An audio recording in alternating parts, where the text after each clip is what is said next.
ඉතාමත්ම අවාසනාවන්ත ලෙස ඊයේ තරුණ ජීවිත දෙකක් අපි අතර මුගත්තා. උන්ගේ වයස අවුරුදු 17යි 18යි. එම නිසා 18යි 19යි ඒ වයස.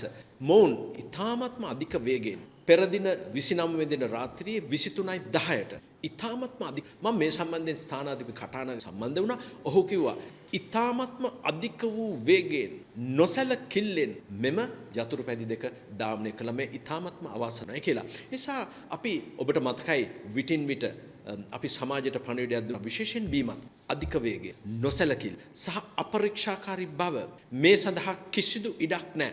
ඔබ මේ වන විට රථවාහන නීති කඩකිරීම සම්බන්ධයෙන් විශාල ප්‍රමාණයක් සැකකරුවන්ට විරුද්ධව නීතිය ක්‍රියාත්මක කරලා තිනවා. හැබැයි අපි එකක් මතක කරගත යුතුයි. අපි නැවත වරක් කරනවා manners are stronger than laws.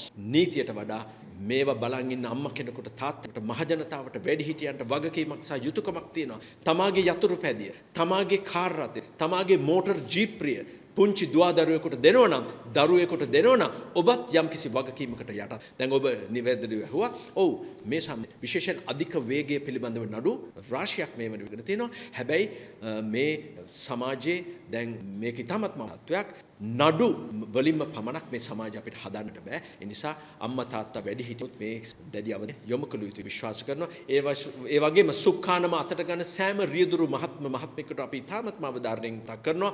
ඔබට වාහනයට හිමි සියලුම ලේඛන, ඒ වගේම යාන්ත්‍රික දෝෂ තියෙන්නට පුළුවන්, වාහනේ වෙනත් ප්‍රශ්න තියෙන්න පුළුවන්. මේ සියලු දෙයක් පිළිබඳ අවධානය යොමු කරලා කටයුතු කරන්න ඉතාමත්ම ගෞරවයෙන්, ඉතාමත්ම ආදරයෙන්, කරුණාවෙන් අපි මහදෙලා සිටිනවා.